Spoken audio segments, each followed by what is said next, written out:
ये आज हम देखते हैं कि एक कम्युनिटी का एक आदमी जो चक्का जाम करने की बात करता है तो उस पे देशद्रोह का मुकदमा लगा करके उसको अंदर बंद कर दिया जाता है। और कुछ लोग ऐसे हैं जो खुलेआम गोली मारने की बात करते हैं, उनके खिलाफ एफआईआर नहीं होता है। तो इस सिचुएशन में आप कैसे एज्यूम कर सकते हैं कि पुलिस जो है वो इम्पार्शियल होकर के काम करेगी और पुलिस जो है लोगों को न्याय देगी। आदाब, मिल्लत टाइम्स में आपका स्वागत है। मैं हूं मिराज आलम। मेरे साथ इस वक्त मौजूद हैं महाराष्ट्र के आईपीएस अधिकारी अब्दुल रहमान साहब, जो सीएए के विवाद पर इस्तीफ़ा दे चुके हैं। मैं इनसे बात करने की कोशिश करूंगा। जी रहमान साहब, बताइए। जी शुक्रिया। जी, इस्तीफ़ा देने की ज़रूरत क्या पड़ गई थी आपको इस मीटर विवाद पे? देखिए, मैंने बार बार इस चीज़ को साफ किया है कि सिटीजनशिप अमेंडमेंट एक्ट यह पूरी तरह से अनकॉन्स्टिट्यूशनल है और देश की आत्मा के ख़िलाफ़ है। जो हमारा जो कॉन्स्टिट्यूशन है उसके बेसिक फीचर के ख़िलाफ़ है और ये आर्टिकल 14, 15, 21, 25 को वायलेट करता है। और आज तक मज़हब के आधार पर देश में कोई कानून नहीं बना है। न मज़हब के आधार पर शहरियत दी गई है, न मज़हब के आधार पर शहरियत ली गई है। यानी मज़हब जो है वो शहरियत देने या शहरियत लेने का एक बेसिस नहीं बन सकता है। तो जब हमने देखा कि खुलेआम कानून को तोड़ा जा रहा है, कॉन्स्टिट्यूशन को तोड़ा जा रहा है, और इससे तोड़ने के बाद सिर्फ एक आदमी या एक कौम अफेक्ट नहीं होगा, पूरा देश अफेक्ट होने वाला है और देश के 80% लोगों के ये खिलाफ है। इसलिए मैंने ऐसा कदम उठाया।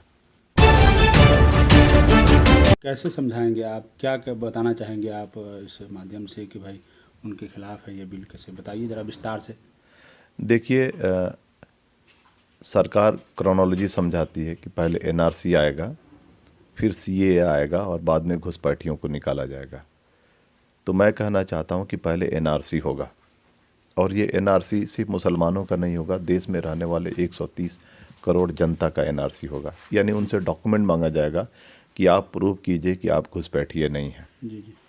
पहली बात यह है कि हमारे देश में घुसपैठिए हैं, इस बात से किसी को इनकार नहीं करना चाहिए, मैं भी इनकार नहीं करता हूँ।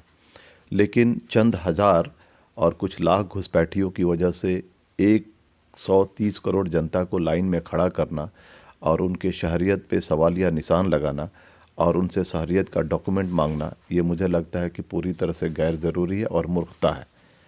और मुझे ये कहने में कोई हर्ज नहीं है कि अगर सरकार को लगता है कि घुसपैठिए हैं तो उनको डिटेक्ट करे, उनको डिपोर्ट करे।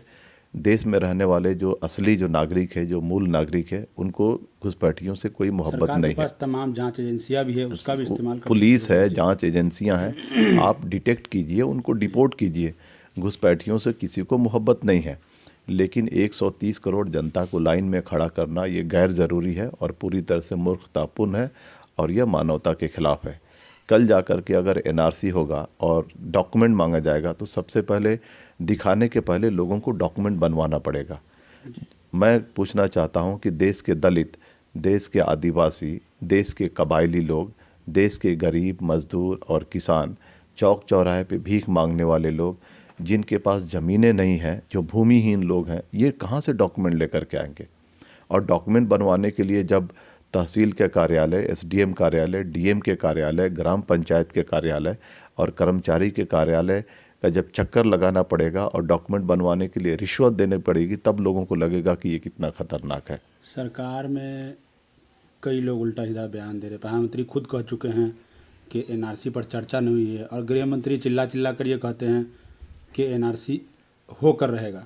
तो क्या कहेंगे इस पर? देखिए, ये पूरी तरह से ये कन्फ्यूज़न फैलाने वाली, वो समझा नहीं पा रहे हैं या कैसे, क्या? नहीं, देखिए, पूरी तरह से कन्फ्यूज़न फैलाने वाली बात है। ये लोग देश में कन्फ्यूज़न फैलाना चाहते हैं। प्रेसिडेंट जब ज्वाइंट सेशन ऑफ पार्लियामेंट को संबोधित करते हैं, उनके संबोधन में ये आता है कि एनआरसी जो है प्रायोरिटी लेवल पे किया जाएगा। तो जो स्टेटमेंट होता है प्रेसिडेंट का, वो कैबिनेट पास करता है और कैबिनेट का हेड प्रधानमंत्री होता है। तो कि प्रधानमंत्री को नहीं पता था कि उनके संबोधन में क्या लिखा हुआ है? नंबर एक बात। नंबर दो बात, आपके जो गृह मंत्री वो कहीं और नहीं कहते हैं, पार्लियामेंट में कहते हैं कि एनआरसी होगा। तो ये बात पूरी तरह से या तो ये चोर दरवाजे से इस चीज़ को इम्प्लीमेंट करना चाहते हैं, या इनमें कोऑर्डिनेशन नहीं है, या देश में कुछ भ्रम फैला करके इन चीज़ों को करवाना चाहते हैं। तो मेरा मानना है कि देश के लोगों को यूनाइट होना चाहिए और यह समझना चाहिए कि जिस देश में 27% लोग अनपढ़ हैं, जिस देश में 40% लोग गरीबी रेखा के नीचे हैं, जिस देश में लोग 60% लोग हैं जिनका बर्थ रेट रिकॉर्ड नहीं किया जाता है, डेथ रेट रिकॉर्ड नहीं किया जाता है, 40% ऐसे लोग हैं जिनका बर्थ रेट रिकॉर्ड नहीं किया जाता है, उस देश में ये एनआरसी कैसे करेंगे और क्यों करेंगे? मेरा यह मानना है कि सरकार पहले अनपढ़ों को पढ़ाए, पहले गरीबी दूर करे, जो किसानों की जो तकलीफ़ें उनको दूर करे, जो बेसहारा है उनको घर दे, तब जाकर कोई एनआरसी कराए। अब्दुल रहमान साहब महाराष्ट्र में आईजीपी रह चुके हैं। दिल्ली में अभी दंगा हुआ है हाल फिलहाल। मैं विस्तार से कहूँगा कि जनता को आप ये समझाइए कि पुलिस दबाव में होती है क्या? सियासी पार्टियों के दंगा होने का कारण क्या होता है? जी देखिए, दंगा होने का कारण तो कुछ भी हो सकता है, और जब भी दंगा होता है तो उसका कारण जो होता है वो पॉलिटिकल होता है, और कोई भी दंगा बिना षड्यंत्र और लॉन्ग प्लानिंग के नहीं होता है।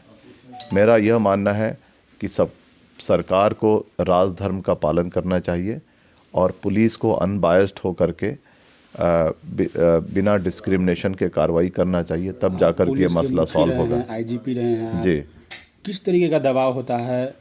सियासी दबाव कैसा होता है पुलिस पे, आप ज़रा बताइए विस्तार। देखिए, सियासी दबाव ऐसा है, जिस तरह की सियासी पार्टी रहेगी उस तरह का दबाव डालेगी। मैं यह कहना चाहता हूं कि देश में अगर दंगे होते हैं और वहां पे सख्ती से निपटा जाए, कम्युनल राइट्स होते हैं, तो ऐसा एक प्रिंसिपल है कि वहां पे मैक्सिमम फोर्स को यूटिलाइज़ किया जाए। दिल्ली में दंगे हुए, वहाँ पे मैक्सिमम फोर्स को यूज़ करके उसको कंटेन करना चाहिए और पुलिस का रवैया डिस्क्रिमिनेटरी नहीं होना चाहिए। आज हम देखते हैं कि एक कम्युनिटी का एक आदमी जो चक्का जाम करने की बात करता है तो उस पर देशद्रोह का मुकदमा लगा करके उसको अंदर बंद कर दिया जाता है, और कुछ लोग ऐसे हैं जो खुलेआम गोली मारने की बात करते हैं, उनके खिलाफ एफआईआर नहीं होता है। तो इस सिचुएशन में आप कैसे एज्यूम कर सकते हैं कि पुलिस जो है वो इम्पार्शियल होकर के काम करेगी और पुलिस जो है लोगों को न्याय देगी? पुलिस विभाग में एक इंटेलिजेंस ब्यूरो होती है, वो सीधे गृह मंत्री को रिपोर्ट करती है। तो क्या दिल्ली में गृह मंत्री को रिपोर्ट नहीं कर पाई या खुफिया तंत्र फेल है? क्या कहेंगे आप? देखिए, खुफिया कुछ चीज़ें ऐसी होती हैं कि लॉन्ग प्लानिंग से होती हैं। खुफिया की जानकारी अगर है और अगर खुफिया तंत्र को अगर जानकारी नहीं है तो ये खुफिया तंत्र का फेलियर है। कुछ चीज़ें ऐसी हैं कि सडन हो जाती हैं, लेकिन चाहे वो लॉन्ग टर्म प्लानिंग के बाद हो या सडन हो, मेरा ऐसा मानना है कि सबसे पहले कम्युनल राइट्स को कंटेन करना चाहिए, दबाना चाहिए, और पुलिस को यह सब करते हुए किसी भी तरह का डिस्क्रिमिनेटरी रोल नहीं निभाना चाहिए, इम्पार्शियल होकर के कार्रवाई होना चाहिए। जिम्मेदार कौन है दंगा के दिल्ली में? सीधे तौर पे अगर आप कहें, सीधे तौर पे दंगा का जिम्मेदार दिल्ली पुलिस है। गृह मंत्री के दबाव में आकर दिल्ली पुलिस कार्रवाई नहीं कर पा रही है। देखिए, ये दबाव है या नहीं है आप नहीं बोल सकते। मैं यहाँ से बैठे बैठे नहीं बोल सकता हूँ कि गृह मंत्री उनको फ़ोन किया या नहीं किया, दबाव डाला या नहीं डाला, लेकिन मैं ऐसा बोलना चाहता हूं कि जिसकी डायरेक्ट जवाबदारी है, डायरेक्ट जवाबदारी दिल्ली पुलिस की है। दिल्ली पुलिस को क्लीन होकर के, इम्पार्शियल होकर के, अनबायस्ड होकर के कार्रवाई होना चाहिए, लेकिन वो अभी तक नहीं दिखता। रहमान साहब, हमारे एक मित्र है सब इंस्पेक्टर, मामूली पोस्ट होता है सब इंस्पेक्टर का जी, उनसे जब बात हुई दिल्ली दंगों पर, उनका कहना है कि एक अधिकारी भी अगर चाह ले तो कौमी दंगा नहीं होगा। क्या कितनी सच्चाई है उनकी बातों में? क्या ऐसा हो सकता है क्या? एक जगहों पर अगर कोई पुलिस अधिकारी खड़े हैं तो एक अधिकारी अगर चाह ले तो वो दंगा को रोक सकते हैं, ऐसा होता है कुछ क्या कभी? नहीं, बिल्कुल, अगर अलर्ट हम रहें तो दंगा नहीं होगा, लेकिन कभी कभी ऐसा होता है कि आप अलर्ट हैं, लेकिन जो दुश्मन है, जो प्लानिंग करके दंगे करवाते हैं, अगर उन्होंने ठान लिया है कि दंगे होंगे तो दंगे करवाते हैं, लेकिन दंगा होने के बाद जो पुलिस का रोल है वो स्विफ्ट होना चाहिए, इम्पार्शियल होना चाहिए और अनबायस्ड होना चाहिए। शुक्रिया आपका बहुत बहुत। ये थे रहमान साहब, महाराष्ट्र के पूर्व आईजीपी, हमारे साथ बात करते हैं। इनका साफ कहना है कि पुलिस का फेलियर साबित हो रहा है और पुलिस पूरी तरीके से फेल है, जांच एजेंसियां फेल है और गृह मंत्री इनके जिम्मेदार हैं। मिलर टाइम्स की वीडियोस देखने के लिए यहाँ क्लिक करके सब्सक्राइब करें और हाँ, बेल आइकन जरूर दबाएं। अगर फेसबुक पर देख रहे हैं तो पेज लाइक करें। ताज़ा तरीन खबरों और मज़ामीन के लिए विजिट करें हमारी वेबसाइट www.millertimes.com। हमारी ये वेबसाइट उर्दू, हिंदी, इंग्लिश तीनों लैंग्वेज में मौजूद है।